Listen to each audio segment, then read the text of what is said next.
A bombshell was dropped earlier on today by The Athletic concerning a player wanted so much by Manchester United. That is the man you're looking at there, Rasmus Højlund, who plies his trade with Atalanta, but he's a Danish international. Now, it's interesting how the world, the media, and everyone has reacted to the news that according to Atalanta, they value Højlund at £100 million.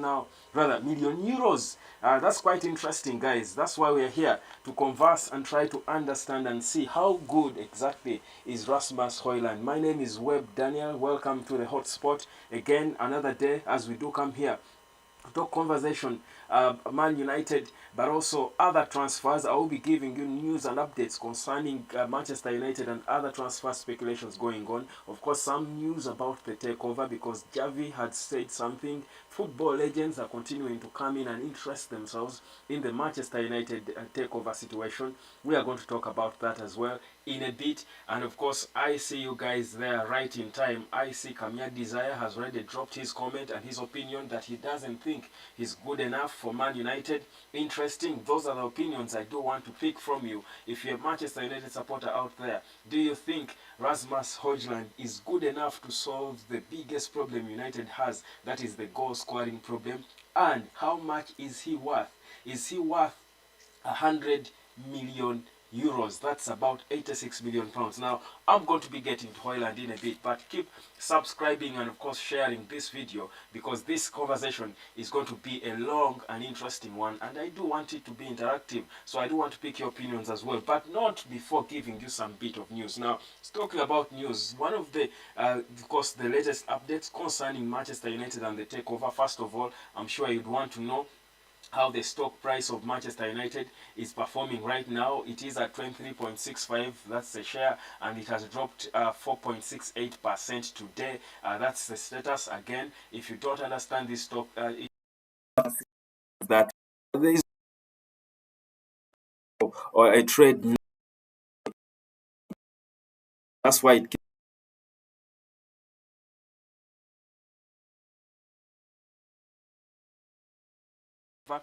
Barcelona coach and Barcelona and Spanish legend Javi Hernandez came out and spoke about, interested himself in the Manchester United takeover conversation, saying that he knows Sheikh Jassim and he knows him as a serious man, and he believes he would be good for Manchester United if he took over the club. That is according to Javi. Remember, Javi coached in Qatar after retiring from football. He became a coach. His first assignment was in Qatar. So probably there, being a big star and a legend, he could have got a chance to meet the royal family and maybe Sheikh Jassim. So that's why he has the audacity to come out and comment about the man. He says he's a serious man, and I'm quoting him, he's a gentleman, he's a good guy, just like we all feel and believe. And certainly, we do hope the good man and gentleman will take over Manchester United. But guys, subscribe, share on, as we do get to continue and delve into this. Now, latest news coming through before I go to analyze the Rasmus Højlund situation. The latest news coming through concerning about two things. Now, the United stand, Chelsea have pulled out of the race to sign Andre Onana, the goalkeeper. This is the report coming through from the United stand. Remember, Onana is currently priced at £40 million. According to the latest valuation that we got, United seem to be interested, as Erik ten Hag and the entire United team are growing increasingly frustrated and tired of the back and forth when it comes to trying to solve the David De Gea issue. But as it seems, again, according to reports that just came in, I think Erik ten Hag is tired. He doesn't actually exactly want to keep David De Gea around, even if he knows he's a legend, and you don't just dispose of a legend like that. It seems ten Hag actually wants David De Gea to leave. He wants a clear restart when it comes to the goalkeeping department, and that is what is delaying the whole process in terms of a final decision on the future of De Gea. But as it looks now, it seems he is leaving. That's why United is being linked to a lot of options as we do speak right now. But Onana, according to the United stand, and imminent reports are suggesting that Chelsea are dropping out of the race. Remember, the new coach of Chelsea, that is Mauricio Pochettino, recently came out and said that he has Kepa Arrizabalaga in his plans as the #1 goalkeeper his first choice goalkeeper, so he's giving him that trust and confidence. So Onana can wait for now. So United, if United are serious about a goalkeeper, Onana is one of the available options, and he certainly wants to see a move through. But another story, of course, another update you might want to know, we might get a potential buyer for Eric Bailly, who is one of the players confirmed on the return list of United, but one certainly we know is among those who would be set to leave when the clean-out does start. Now, Eric Bailly, the 29-year-old Ivory Coast international, has been at United since 2016, when he joined from Villarreal for about 8 million euros. But his time as a player at Man United has been, full of a lot of things, chaos. He has been a confusion of sorts, I think, if you ask me, because you think about what he has been doing, even when he went on loan. He was at Olympic Marseille. He has been a confusion because he went on loan last year. He was sent out on loan, hoping he would improve and try to get and fight for his starting place in that centre back that has disturbed United so much. But guess what? Again, his time there has been marred by inconsistency, chaos, calamity, and including one incident against a fourth division side in the French Cup. That's the incident that got him suspended for 7 matches. But also, he was most importantly hit by injuries, missing 77 days because of injuries. So, whereas he was on loan to Olympique de Marseille, and Marseille had an option of buying him for a paltry 7 million euros. Imagine he finishes his loan spell, but they couldn't, buy him. They refused to trigger the option of buying him for just 7 million euros. So that's how unrated he is. But guess what? He has got a team or someone who has got some belief in him. That's the new sporting director at Real Betis, called Ramon Planes, who says he has monitored him since his time at the Barcelona Academy, RD Espanyol, and he says he's certainly a player he has in his plan, so maybe he can come in and try to bring some little pocket change and see that United can get rid of him, but for something small, maybe. I mean, if in the contract he had for his loan spell at Marseille, he was rated at about 7 million euros. Well, probably only, Real Betis could pay maybe 5 million to United. It could be probably a drop in the ocean, but certainly one that would contribute to United, because United right now would need any penny they can get for any player, as we do try to pick up some cash to try and go for serious players and signings. But Bailey is currently earning £80,000 per week at Manchester United. That's the Ivory Coast international. Certainly quite a decent wage for such a player who is not contributing so much. He has only played about 70 games for United since joining in 2016, so you can imagine why things are certainly not good for him, and he's certainly one of those, like we said here before, who will be leaving the club sooner rather than later. So that's the situation with Bailey. But let's get proper into the top conversation of the striker that United has been linked with for quite some time, but apparently now reports that came through from earlier on today from the Athletic, a credible source, they did mention that the representatives of the Atalanta player, that is Rasmus Højlund, did go to inquire about the price, the valuation or the price tag, because they didn't know before this. So they went to inquire from the club Atalanta, because they had got a potential buyer who had made a bid, but it was rejected. That's a bid of 35 million. So they went back and were like, guys, so how much is the player worth? Guess what? The feedback they got, they were told that Højlund, they value him at 100 million euros. That's close to 86 or 87 million pounds. Now, the whole world of football, the whole Manchester United crowd have been, I think, left, confused and surprised and shocked by that valuation of this player. Without a doubt, United has been interested in him. Juventus have been linked to him. Napoli have been watching him, looking at him as a potential replacement for Victor Osimhen. But is he worth that amount of money? That is what we are here to talk about. Drop your comment. Kamia Desire, thank you, I see you. Kamia said he doesn't think he's even good enough to play for Manchester United. Now, let's get the facts, and here I am.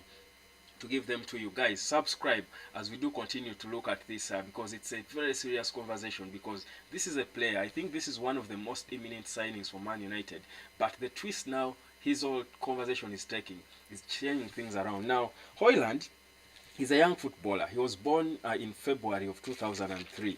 Now, that means he's just about 20 years of age. Born in Copenhagen in Denmark. And his first senior football came at Copenhagen. You know, a young player in the Danish top flight playing, and he caught the attention of big scouts in Denmark when he was so young, because Denmark, by the way, has one of the best scouting systems and also has some of the best young footballers, I think, globally. If you go down in history and think about all the top clubs in the world, you'll see that many good footballers have emerged from Denmark, and they do actually come out at a young age. So he's one, I think you would say, he's one for the times now in terms of Denmark and the players they have produced. So in Copenhagen, first played for the senior team in 2020 to 2022. He played about 19 games, scored no goal, of course, no competitive goal, but he was always a player who showed promise as a forward. Remember, he is a forward, plays mostly as a target man, but he's a left-footed player. This is key to note, guys. He's a left-footed number 9. Now, there are not so many good left-footed number 9, I think, historically in football. If you go to recent years of our times, of our generations, I think you can mention a few.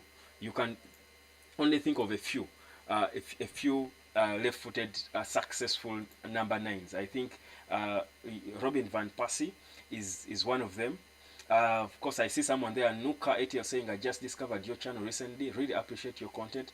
Jamaican living in Toronto and lifelong Manchester United fan. Yay, brother. Agwagwan, Magwan, my guy. Good to see you. Good to see you, brother Nukta from ATL. He's a Jamaican. Well, I see a lot of guys following us from Kingston, Jamaica. I do want to learn some patois. I hope you can give me some lessons. Keep being here, because every Monday to Thursday we are live here at 10 p.m. That's 22 hours. And then Friday, Saturday, and Sunday we will be live. We're always live at this time, 21 hours at 9. But we are always here with breaking news. So if you do subscribe and turn on your notifications, Nuka, you will not miss any of our videos, because we put in some time for the love of the badge, but also for the love of the beautiful game. We always put in time to come and give you information. Now today, for those of you like Nuka who are just joining us, we are here to mostly talk about Rasmus Højlund and how good he is, because he is priced at 100 million euros according to the Athletic. And this credible source, they are saying that his representatives went to the club inquiring about how much his price is, and they were telling him 100 million euros, which is 86 million pounds. Now, this is insane money, and I'm here to give you the reasons, but you need to get a background of this player. Like I was saying, to go back to him, like I was saying, when he broke through, he is a left-footed player. This is where I was saying he is a left-footed number 9 target man. He plays mostly through the central axis. Now, the last successful left-footed number 9s I think we had before Erling Haaland, who is doing wonders today at Manchester City, for me I think was Robin van Persie. I would struggle to get others, So that's a good thing, because if you're good, one of the reasons why Erling Haaland is unplayable, he's difficult to mark, is because he's left-footed. Left-footed players do give a lot of headache to defenders. Or naturally, left-footed players are difficult to mark. So if you're left-footed and you're good, it then makes you actually stand out. So those are some of the key good attributes about him. Not this. This is the target, Manchester United target. So we're trying to go on and get to understand him and get to know him, but also try to weigh how much he's worth. So that is one thing about him. The other thing that I find good about him is that he's a bit fairly, his height is fairly good for the Premier League more so. He's 1.85 meters tall.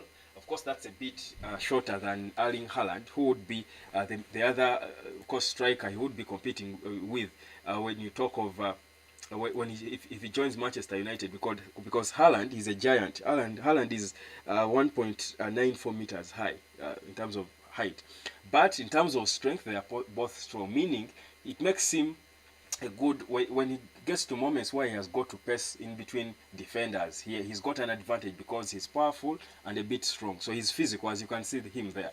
His physique, he's just 20, but look at his body and his muscle. So he's a powerful, and you know, all the successful center forwards we've seen succeed in the Premier League, you always need to have a certain level of physicality because the Premier League is so physical and intense. So he ticks that box for me. Guys, we are still looking at this man, Rasmus Højlund, and trying to understand how good he is, but also try to get to see his weaknesses. So those are, I think, some of the first two strengths I can highlight about him. Being left-footed, meaning he's quite unpredictable. He's difficult to mark. He will trouble defenses just because of his, his preferred foot. But also he's strong and a bit tall. Not a giant as Erling Haaland, but he's tall and physical, which is a good thing.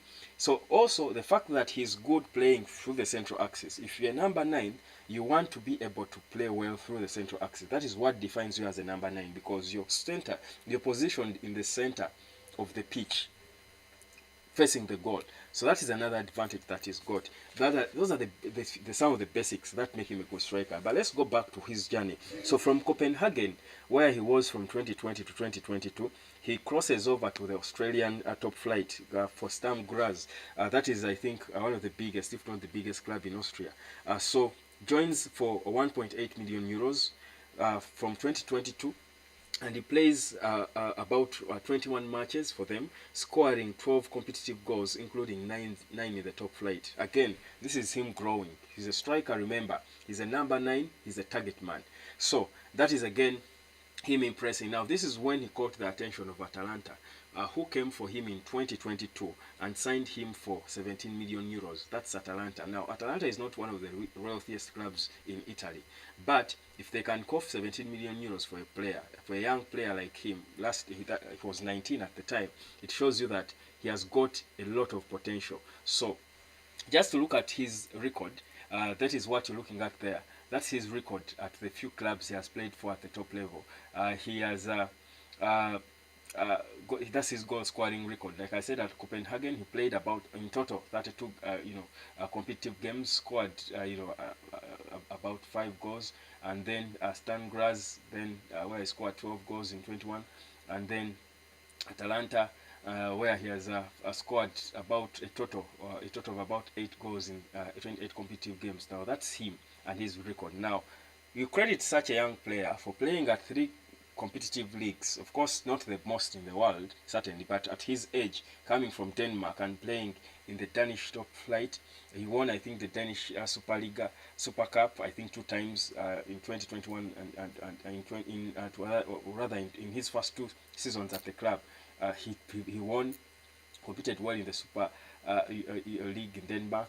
Then Sturm Graz, going on to play well there, and then going to Italy. I think Italy is the toughest league he has played in, because Italy is a solid league. It's, again, a competitive league. It's solid. So that's why he's identified, and United scouts have been monitoring him for some time. So he has been identified for his. There is a closeness between the Italian league and the Premier League in terms of physicality. So if you're a striker, and that's why I keep telling people who think that Victor Osimhen would struggle to shine in the Premier League today. First of all, the Premier League today does not have the Nemanja Vidic of this world, the John Terrys of this world. The defenders today in the Premier League are not anywhere close to the Premier League defenders that were there a couple of 8 or 10 seasons ago. I think that we can agree. So I think if you're a good striker, you can easily beat defenses today. That is why Haaland would arrive 6 games late in the Premier League, but will be able to score 36 goals. I think he would never have scored those goals. However good Man City is, he would never have scored those goals 10 years ago. However good he and the team around him are, I don't think he would, because the Premier League had solid defenders back then. Hughes, think about them like Hughes, Campbell, Ferdinand, man. The Premier League had beasts of defenders. Today, the best, I think, for the past so many years, the best standout defender has been the Liverpool guy, the Dutchman, But where would he rate among the greatest? Would he even compare him to Nemanja Vidic? Not even Ferdinand? I don't think so. Not even at his best. So I believe the Premier League now is not as difficult to shine in. That's why if you're a good striker, actually I think other leagues out there are tougher in terms of have got tougher defenders than the Premier League has now. That's my honest opinion. So if you shine in, especially in Italy, a very physical league, that's Victor Osimhen. Talk about this guy playing for Atalanta. I think it is easy for him to come and shine if he has got the right players around him. He can come and shine in the Premier League. So for me, the issue of comparing the leagues, trying to undermine the Italian Serie A, I think doesn't work. I think if you can beat those defenses in the Serie A, I think you can ably beat defenses, in this Premier League. So let's go back again. And Nuka is coming in here, guys. I do want this to be conversational. I do want you to contribute to this as well. And Nuka, thank you. I saying he watched Highland a few times, needs time, but has great potential indeed. We have to get him at the right price. If Atalanta is asking too much, we walk away. That's the thing. So that's it. I do want to first.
Do try to solve this sound issue. Okay, hello. Well, sorry. I do hope I am just a second, guys. Oh, just a second. Hello. Is it better now? Guys, drop me a comment there. Hello.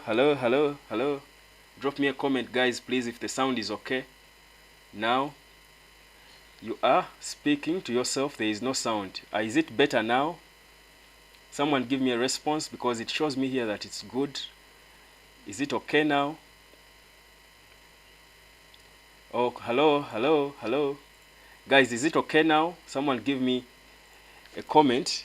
Okay now, thank you, Ebon, and thank you for alerting me, guys. Thank you so much. I was speaking to, I don't know when, I don't know whether it's from the start, that I was speaking to myself from the start, or whether it just dropped off. But let's go on, guys. Thank you. So let's go on. So I was speaking about Højlund, and I think where I was reacting to Nuka and his comment, who was saying that he watched him a few times and he needs time, but he has great potential, which I was agreeing to, and this is exactly what I'm talking about, in saying we have to get him at the right price. Yes, and this is why I'm trying to give you a background of where he has been, what he has done, his strength, weaknesses, so that we make a proper judgment and watch Manchester United when it comes to how they handle this transfer of this player.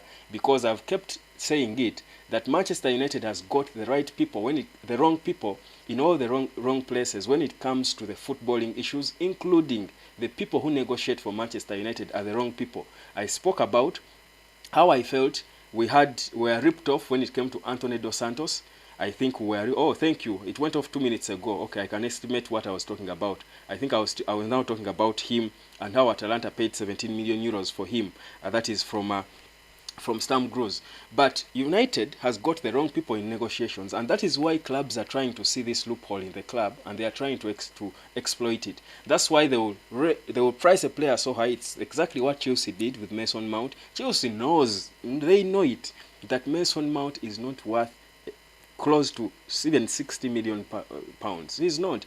But they know Chelsea, they are in this business. They know that Manchester United has got the wrong negotiators, and they can easily be cornered into being ripped off. And this is what Atalanta probably are also trying to do. So of course they know that this player is not worth 100 million. He can never be. He can never be. Not even after 2 seasons. Even if United won the Premier League with him next season, he will not be worth 100 million. Or 86 million pounds. He's not there yet. He's not world class. He's not yet world class. But does he have potential? A lot. He has a lot of potential, and that's what I was talking about, his strength, being left-footed. And for a number 9, if you're left-footed, it's an advantage. It makes you difficult to contain, to mark. He's strong, he's tall, a bit tall, fairly tall for a striker. 1.85 meters tall is fair enough. Of course, not taller than Haaland, who is a giant. Haaland is 1.94 meters, but he's tall enough. He's physical. If you look at his body and his physique, he's a physical player. So he's got that power to go and stand in between defenses and knock them off. That's why he can be able to fit and play in the Italian Serie A with Atalanta, because it's a physical league. But if he can do that in the Serie A, which I believe has got tougher defenses than the Premier League lately, the Premier League defenses today are not anywhere close. I hope I'm not repeating myself, because again, I'm assuming when I said this, the sound was off.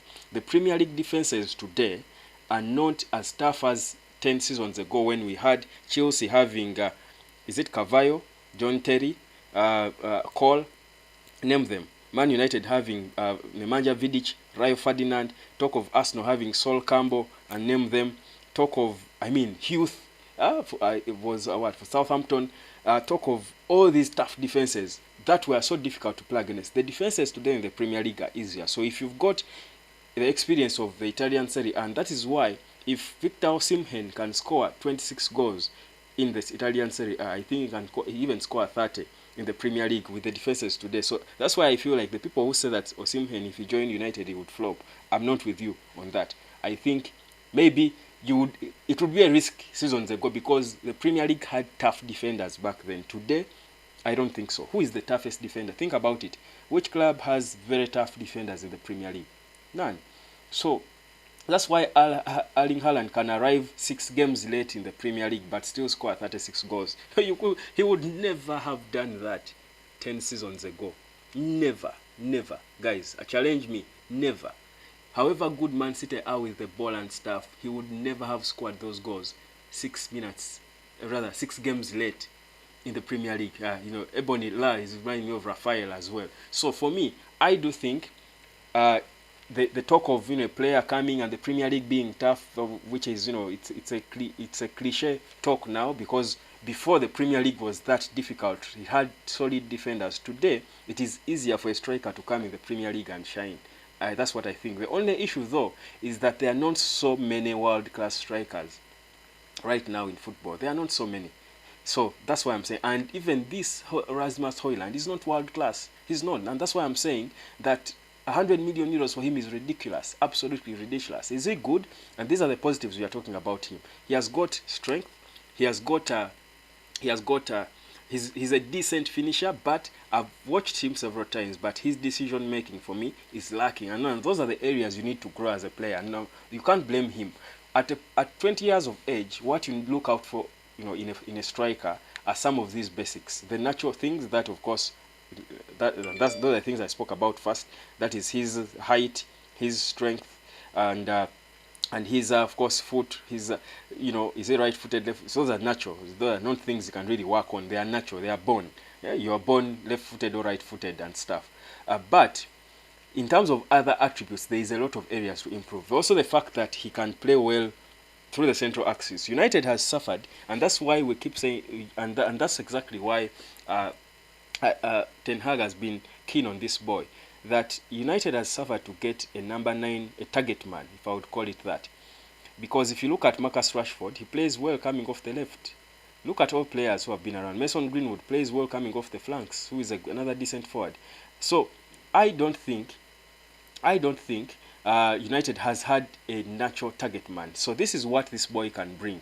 But he's not there yet. Even in 2 seasons from now, he will not be worth 100 million. Not in this life. So he has got a lot to work on. And for me, that is what I want us to watch and see. So let us see. So, but the fact that clubs have realized the loopholes in Man United, they come out and overprice players, knowing now they can bargain and still settle for a rip-off.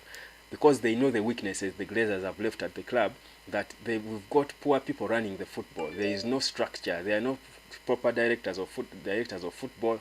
There are no sporting directors. There is no structure. So guys can come in and rip off the club.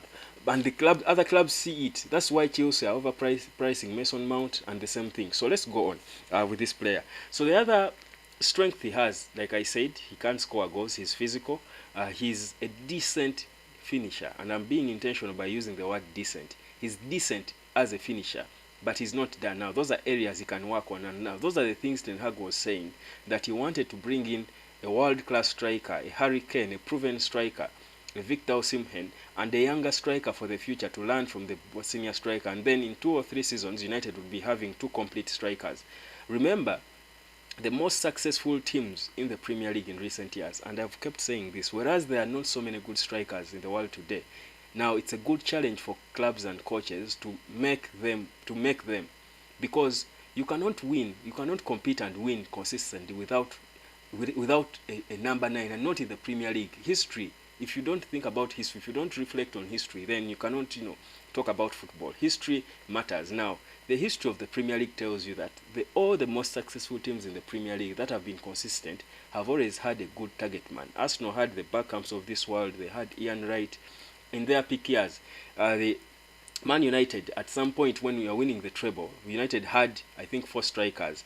From Teddy Sheringham, talk about who else? Ole Gunnar Solskjaer, and these were substitutes. They were world-class strikers. You had Andy Cole, then they bought in Dwight York from Aston Villa. So this is the United that was winning titles.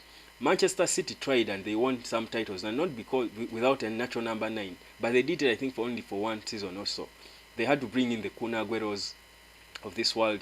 They had to have number 9s. There is a time Man City had Aguero when they won that dramatic title. They snatched against QPR. Aguero and Tevez, Carlos Tevez, at that time. Man United back then, Wayne Rooney, Tevez, name them. Van Persie had to come in also as well. So you cannot compete in the Premier League without a natural number 9 who will give you goals. That's why even Pep Guardiola knows it. Whereas Guardiola has shown that he can play with a false 9 and win games, he knows in the Premier League you need a Erling Haaland. Yes, so United has got to try and find a striker who can match Haaland. Now, right now in football, that striker who can match Haaland, there are not many. There is perhaps Victor Osimhen who can try, who has proven that he can try, and he's young, he's 24. There is Harry Kane, who is 30, he's aging, so you don't want to rely on that one as a future solution, a long-term solution. And there is Mbappe. Mbappe is not a number 9 anyway, but he's a forward who will score goals anyway. That's the most important thing. So there are not so many. So these others are only trying, they only show potential, and these are the Rasmus Højlunds of this world. He has potential to grow into that, and that is why I do think Erik Ten Hag has been insistent on this boy. They have been monitoring him clearly, 360 looking at him. They even sent scouts yesterday to still monitor him for one more time. But now after, I think probably they got a call and they were told, okay, now I think the guy is right and all. And then they are overpricing him. But he has a lot of things to work on. He's good. He makes the wrong decisions. I've seen him. His decision making is lacking. Do I blame him for that? No. Those are the things you have to improve on as a player. As you grow, decision making comes with experience. Then you make the right decisions. I think it's a thing of life. The younger you are, the more prone you are to making wrong decisions. It's the same with football. Football is a proper reflection of life. So, for me, that's another area. Then what else? In terms of scoring goals, does he see the net? Yes, he can see the back of the net. But of course, for you to score goals consistently, you've got to be able to make the right decisions. Those are areas he has got to work on. That is why his goal numbers are not mind-blowing. His numbers are not mind-blowing because of course he will get in the right places, try to play well, and beat off defenses, position himself well, run well in between defenders. His hold up play is also, for me, not there yet. He's physical and strong, but in terms of when the ball is on his feet, trying to hold up play, if you know what I mean, he's not there yet. His ball work is a bit lacking. So again, those are areas he needs to improve on. But he has got all the basics and foundations to be a good number 9 for this generation. Can he be a Robin van Persie or Ruud van Nistelrooy? Perhaps not yet. He's not, because these were naturals. Of course, Van Persie was even skillful, not just a natural, but also extremely talented. But Ruud van Nistelrooy was a natural. And I'm trying to compare him to some of the best strikers United has had in recent years. He's not anywhere close to that yet. But he has got the potential, given time. And that's why Ten Hag was so clear on saying he doesn't first of all want to get it wrong with a striker. And he said, I want to get a senior one and a younger one to learn from the senior one. So the younger one they identified was Højlund. But Højlund is not worth 100 million euros. They are saying they rebuffed 35 million, which is okay. That I would understand. But pricing him at 100 million euros, I think, would be a complete rip-off. It would be brutally savage, and for me, that's not right. Now, Nuka is saying Victor Osimhen is the ultimate striker for us, but why wish to for what caviar on a codfish budget? Well, interesting. I think Victor Osimhen, I think by Viho he met Victor Osimhen. For me, and I've said it here for a long time, if you've watched the past videos and all, I've been consistent. I think Victor Osimhen, if United, and I think we know, if we analyze and assess the problems of Manchester United, the first area United has got to solve, for me, even in the most, and I know many of you won't want to hear this, but in the unlikely event that, say, United has no money to spend, and they can only spend on one department. The one department I think United should be spending on is the striking department. Man United needs a natural goal scorer, a good goal scorer. They need a serious striking solution. And it should not even be only one. United needs 2 strikers to be able to compete with Manchester City. Manchester City has Julian Alvarez playing off the bench and Erling Haaland starting games. Do you know what that means? You can't compete with such a team. Whether it's Erling Haaland or Alvarez playing, Man City is nearly almost the same. Nearly. You are nearly guaranteed scoring goals. So United needs a striker. That's one. So Victor Osimhen for me has always been the first priority of the signing. Even when we are excited with Harry Kane, for me Harry Kane will score goals obviously. He's more proven, he's more complete, he's better than Osimhen. But the fact that he's 30, for that 30 is like, that's the evening of your career as a striker. He has got not more than 2 seasons left on his career. At 30, you're aging, you're old at 30 as a striker. So for me, that knocks him out. Because Manchester United does not need short-term solutions. Manchester United needs long-term solutions.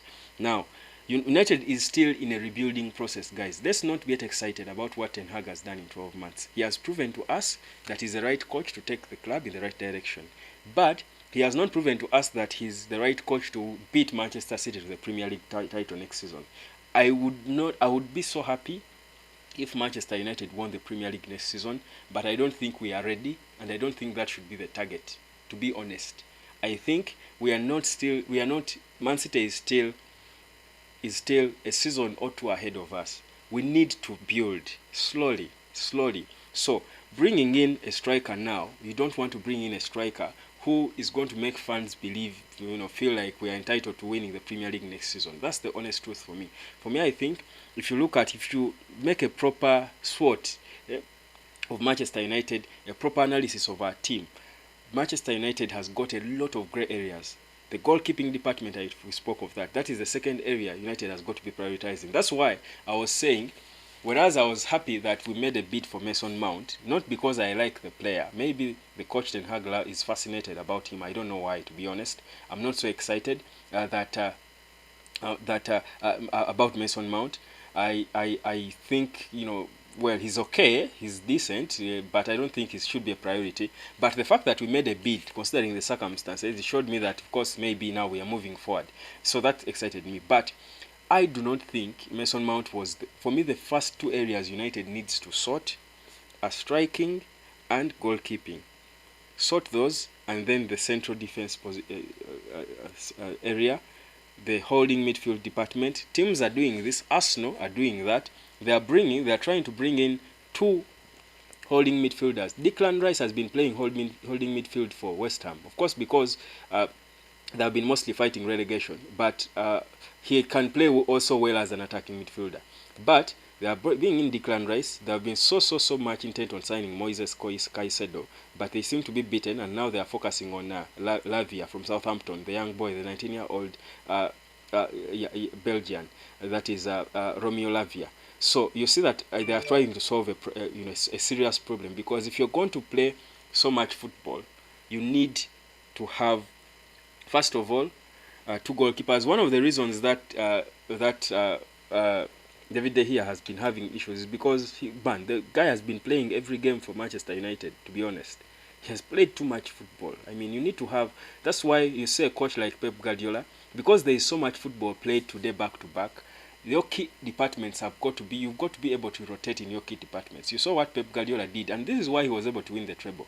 He had a different goalkeeper all throughout in the cup. Yes, he has a different goalkeeper all throughout the cup up to the final. A different goalkeeper in the league and in the Champions League. He did the same with Barcelona.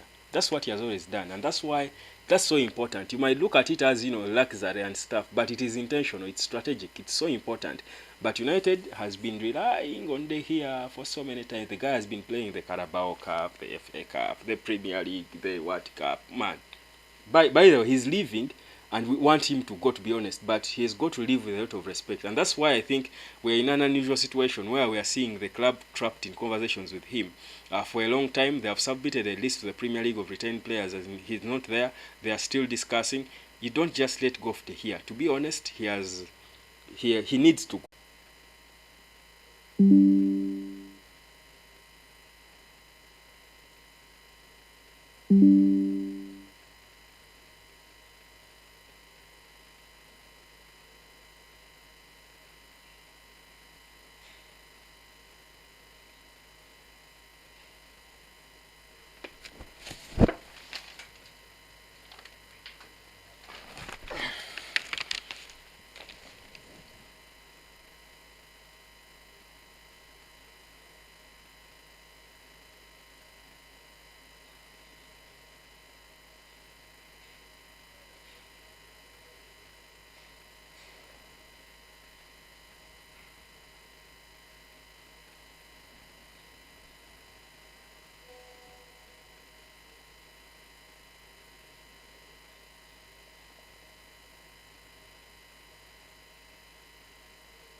Yes, guys, I am still here.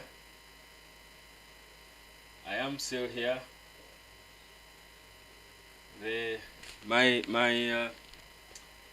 internet, I think, skipped off. There was a power issue and it skipped off. I hope, guys, you're still around. You're sticking with me. Well, we need to push this through. I think it's an interesting conversation. I'm enjoying every minute of it with you guys, and thank you guys for sticking around with me.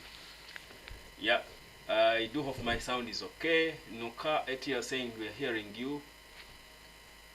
Oh, you're live. We're hearing your background noise. Well, I thought the connection went off, well, but I think I'm back now. I am back now. Yeah, it was an internet issue. I don't know what's happening today. Well, I think we're good now. So let's continue, guys. Thank you. I can see you, the 10 live viewers who are on. I respect that. Thank you so much. I see Ebonela. I don't know where you're from, Ebonela, but thank you. Nuka ATL, thank you. Kamia Desire, thank you. Joseph Ogbodu saying hello, good evening. Hello, brother. How are you doing? We are back. We are on, and let's go. Let's continue talking Erling Haaland and Manchester United. Now, also there is news coming through today, by the way. Like I was telling you, that Onana and Chelsea have pulled out of the race for Andre Onana.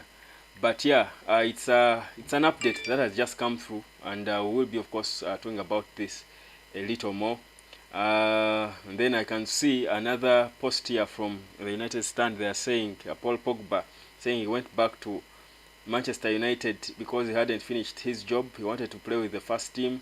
He did it, and it was a good goal, a good achievement for him.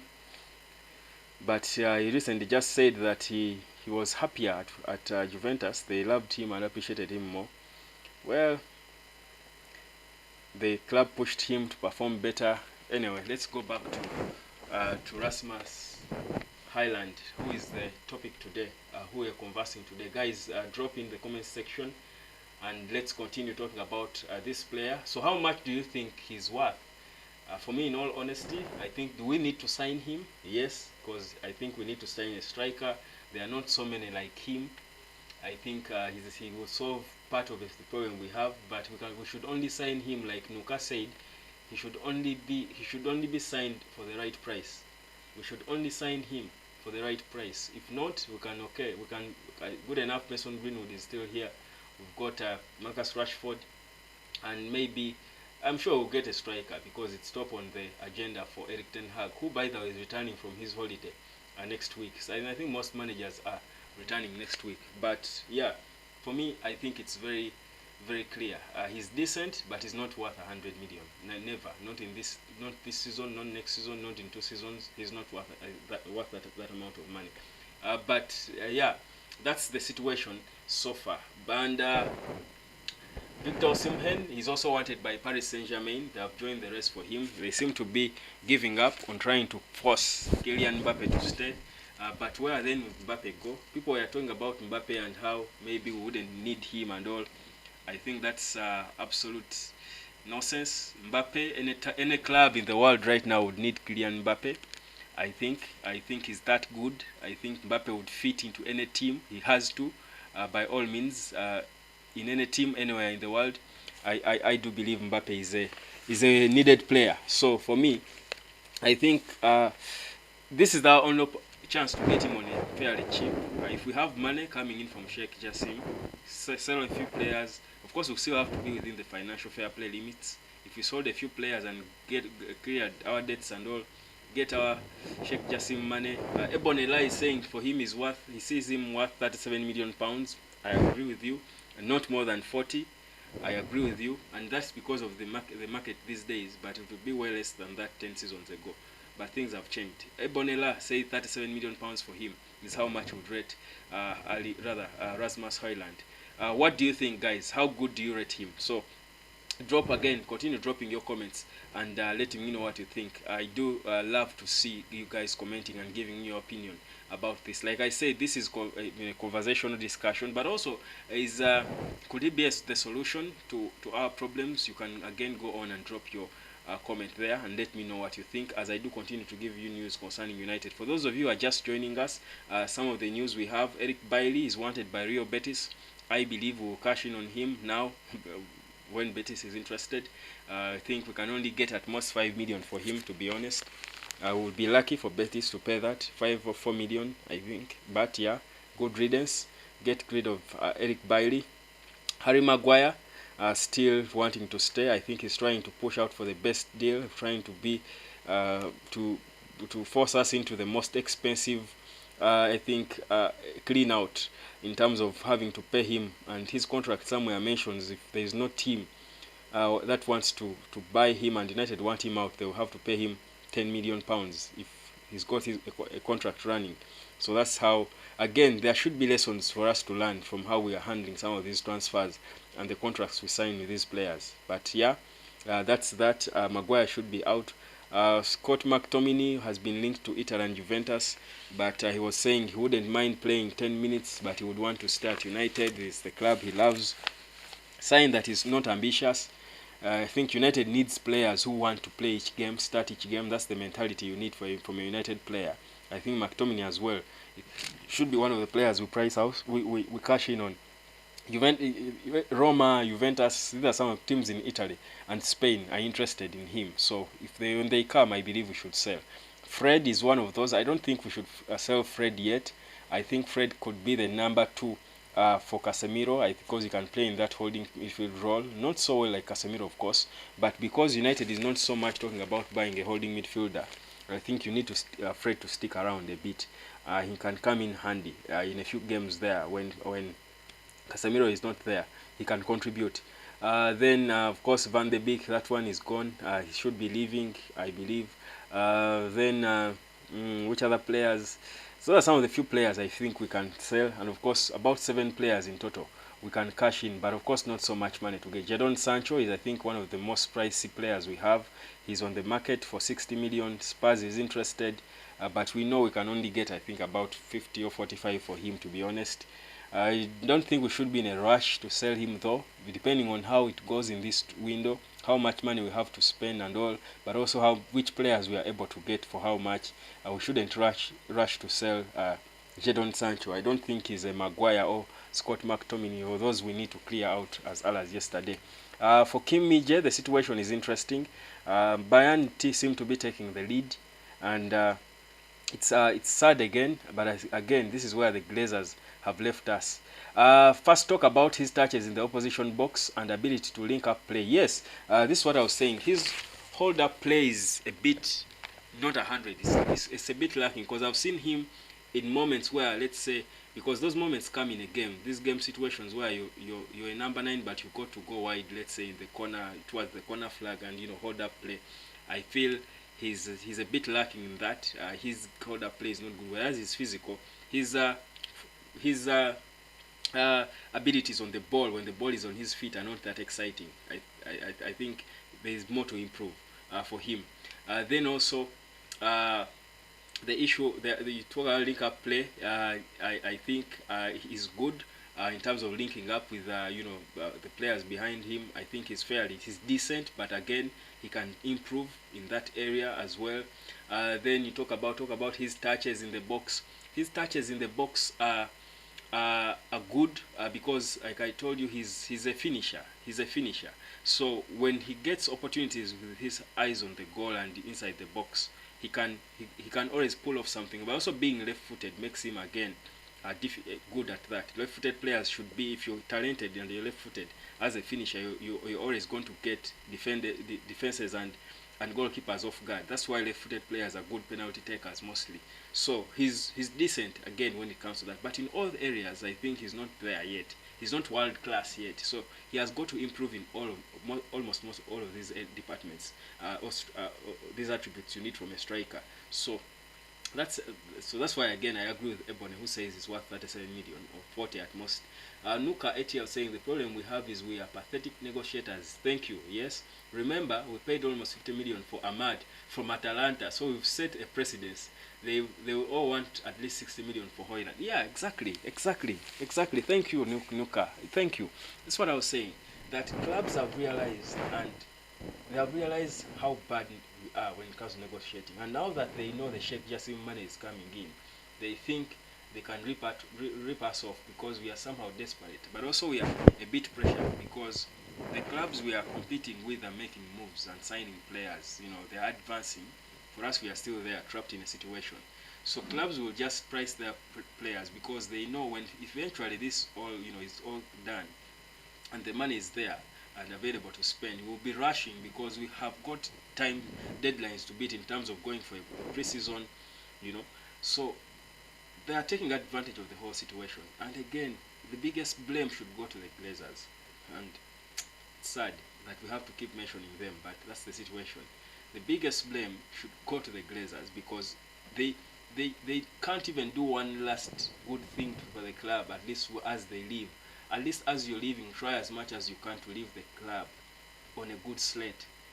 But even when they are leaving, they are prolonging their departure uncertain at a crucial period when we should be concentrating on signing players because all other clubs are rebuilding. Chelsea is rebuilding. Arsenal just need to you know, put a few pieces right, and they are doing that. Arsenal are very clear on what they want to do. They are sorted in the goalkeeping department. It was solved first by Mikel Arteta. They are sorted in the defensive department, not 100%, but they are okay. Well, thank you, Nuka. Now they are the delayers, not the Glazers. Now they are the delayers. Wow, you're a wordsmith. I love that. So Arsenal sorted their issues. They are now sorting their holding midfield problem. They seem to want to let go of Thomas Partey. I think he's injury prone and he has not really been that exciting for them. They want, if they get their Declan Rice and maybe Caicedo, who they want to get probably is going to Chelsea now. But Caicedo or whoever, the other holding midfielder, Romeo Lavia, they will be sorted, then a striker. There are not so many striking options they have. That's why they are trapped on Kai Havertz. But they wouldn't mind anyway paying 60 million for Havertz because there are a few departments they need to sort. But Arsenal are sorting themselves. Newcastle has come into the picture. Chelsea is going to be, I think Chelsea will be straight back into the top four. Manchester City is Manchester City, needs no introduction. So the clubs we are competing with have time, they are sorting themselves, they are working together. The board, the owners are working with their managers, they are getting things done, they have a direction. For us, we are here. We are here, and somehow we think we want to compete next season. And again, the Glazers, probably is the Glazers. Why? The greedy Glazers, the greedy delayers, like Nuka called them. The greedy delayers are delaying everything at the expense of the club. How bad, how heartless are they being? And I feel like, and for me, one of the very important things I want and why I like Sheikh Jassim is that he's a Manchester United supporter. I think it's important for the owners of the club to support the club because they actually are passionate about the club, the football, to love the game. Americans don't bloody care about the football. Soccer is nothing. That's why these Glazers have all these whatever Machina Dodgers, whatever, you know, sporting entities they have in the US, in their American sport, which no one really cares about. But they're not passionate about the football. They don't even understand the football. But they know Man United is a big club that can give them money, which it has because they fetched, in a space of 5 years, they fetched 90 million pounds from the club. It's unheard of in the history of English football. But they don't care about the football. That is why even when you don't expect them to care now when they are leaving, that's what you would have loved them to do. But are we shocked they are not? No, because that's who they are. They've always not cared about the football. But that's the issue. There is a breaking story coming in now. There is a breaking update coming in now from the United stand, and it is saying that Ten Hag has chosen Onana. That Ten Hag chooses Onana. That's the breaking update coming in. Now maybe let's talk about the goalkeeping department as well. Between David De Gea, and we had this conversation in one of the recent videos, but maybe now that there's a breaking development that Ten Hag has chosen Onana coming through from the United stand. United stand can be fairly credible, but yeah, between Onana and David De Gea, rather, between Onana and Diogo Costa, who should be our first priority? That's another interesting one. I mean, what do you think? Who should be our first priority between Onana and Diogo Costa? Again, for me, all day, all night, I will be for Diogo Costa, but I want to pick your opinion. But because of history, to be honest, I've kept telling you my reasons. I think, first of all, the fact that Diogo Costa is handled by the guest shoot agents. That's the same agents that handles Cristiano Ronaldo by the super agent George Mendes. It shows you he's a more prepared player to suit a team like Manchester United at that level. It's so important. Who is handling you if you're going to be prepared to handle the pressure, and more so under such circumstances? Every player United will sign in this window is going to face a lot of scrutiny. A lot, and that comes with a lot of pressure. Ten Hag was alluding to this. He was admitting, saying Manchester United is so difficult to manage, not because but because they've got so many fans. Everywhere you go, people are scrutinizing you. There are fans of the club everywhere. Everywhere you go, the club has got a lot of supporters. United has got almost 700 million supporters worldwide, perhaps even more. So for you to be a player at that level, more so at a time like this when people are watching and scrutinizing every player United is pointing at, when you come in there, the pressure you've got as a player is so much that you need to have the right people, the right team handling you if you're going to manage that pressure. So Gestifute, that agency run by George Mendes, for me is a brilliant agency. It has proved to us the way they brought Cristiano Ronaldo from Sporting Lisbon and took him to Manchester United, and he quickly fitted into that team. A team that had good players, but he outplayed all of them.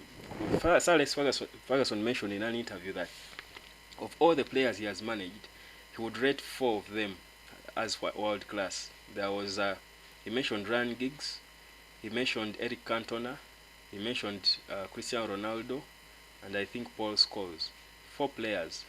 Now, for you to be a young Cristiano Ronaldo, come and fit into that, it shows you he was handled by the right agents. That's why he's a filthy rich player now, because the guest shoot agency, that George Mendes will handle a player well, and they will concentrate on the football and help them do well. That's why Ronaldo is playing at 38 and playing at the top level. So the fact that Diogo Costa is handled by the same agency, for me, is an advantage for him. Onana is a good goalkeeper, but history, again, most of our goalkeepers who come from Africa, you saw how he was sent out of Cameroon, the Cameroon camp, by the coach Rigobert Songo at the World Cup. He was chased out of the camp. There are issues about Onana. I don't feel it. He doesn't augur well with me, good as he is as a goalkeeper. For me, also knowing how African players have behaved over the years, I think African players at times, and if they are not properly handled, and I hate this stereotype, but I will do it because I'm African myself. But I hate to stereotype, but history has shown us that African players reach a point where they probably lose the drive. Yeah? Remember, if you join a club like Manchester United and you're a goalkeeper, you're expected to be a starter for a long time. Imagine David De Gea has been #1 for United for over a decade. Do you think Onana can be #1 for as long as David De Gea has been? Does he have that mentality? I don't think. I think beside Grobler, the former Liverpool goalkeeper, I think there are not so many African goalkeepers who can have that kind of longevity. So for me, that's the disquiet I would have with Onana. The fact that he's African, he's from Cameroon, I don't trust the preparation he has got. I don't feel like it can be a long-term solution to United because, again, of history. African players, look at outfield players. Sadio Mane. I felt Sadio Mane should still be playing good football at topmost level. But when he achieved at Liverpool, what happened? He's failing at Bayern. I feel, look at Yaya Toure at Manchester City. He played so much good football, but then he reaches a point and he say he's failing. He's not performing. He's disorganized because I think they did not wish him a happy birthday. And what nonsense is that? It tells you about African players and their mentality. Look at Mendy, the Chelsea goalkeeper. A few seasons ago, I think 2 seasons ago, he was the best goalkeeper in the world, wasn't he? What happened after that? He's young. He's not old. What happened after that? For me, no. Like I'm saying, I hate to stereotype, but because I'm African, I will say it because no one, will say I'm being what. But yeah, I'm African. I'm part of them. But I think we Africans have got to believe to be honest. Our African players do not have the mentality that can push them for a long time. We don't have the mentality for longevity. Only a few would. Well, for me, that's the issue. That's why if we have Onana as an option and Diogo Costa. Knowing that Diogo Costa is handled by the Gestifute, I would go for Diogo Costa, even if he might be a little more expensive an option. For me, I would go for Costa. Nuka ATL saying, looking at our circumstances, who is the most gettable? That's who we need to go for, because I have no faith in this administration to really provide for this manager.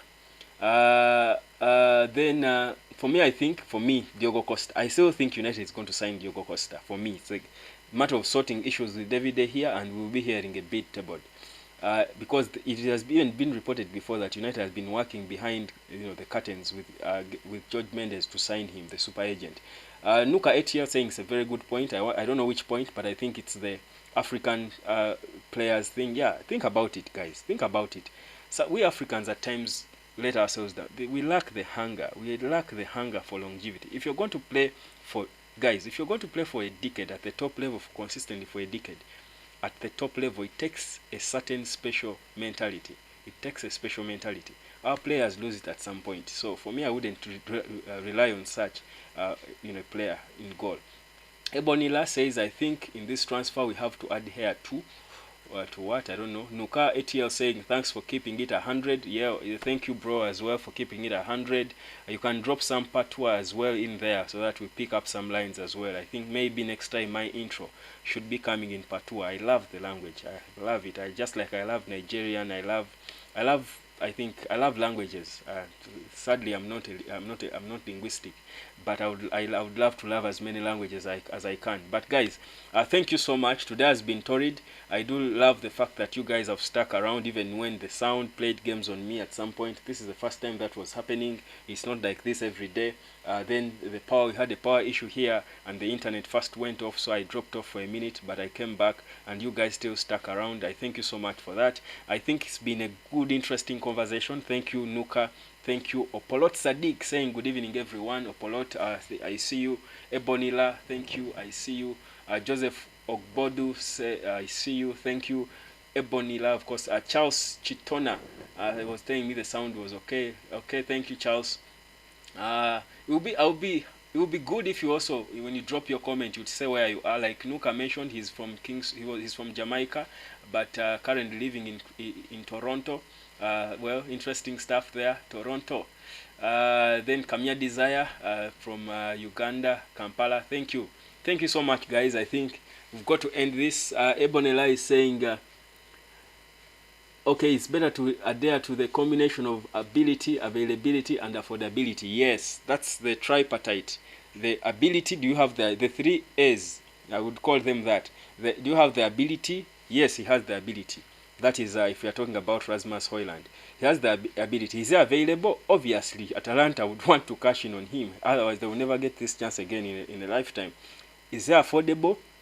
They have got to make him affordable. He has got to be affordable. There is no reason for him not to be affordable. There is every reason for Kylian Mbappe not to be affordable.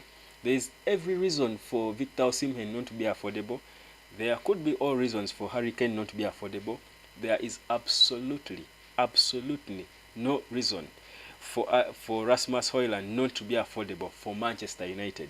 It doesn't make sense, guys. Have a good day, good evening, good morning. Nuka has the last drop saying, great point, Ebony. Yes, he did. Yes, a great point from Ebony. Thank you guys so much. I do hope to see you again, and keep subscribe. Turn the notification on, because guys, as you would see, we keep dropping videos concerning Manchester United. Enough respect indeed. Enough respect to you, Nuka, and of course everyone who has been on this live, who has stuck around. It's been a marathon. Yeah, but yeah, we will be back tomorrow. I told you, Friday, Saturday, and Sunday we are live at 9 p.m. or 21 hours. But on Monday to Thursday we are live at 22 hours. That's 10 p.m. So please take note of that. But in between there, we keep dropping videos. We keep coming live with breaking news. We keep giving you some short videos, of course, in the shorts, just to update you about what's happening, because we've got to be on top of everything concerning football, but most importantly concerning the Red Devils, Man United, the soon-to-be the Red Al Thani Devils. That's the new name I'm trying to craft for them, the Red Al Thani Devils. So, guys, thank you so much. It's a big G bless.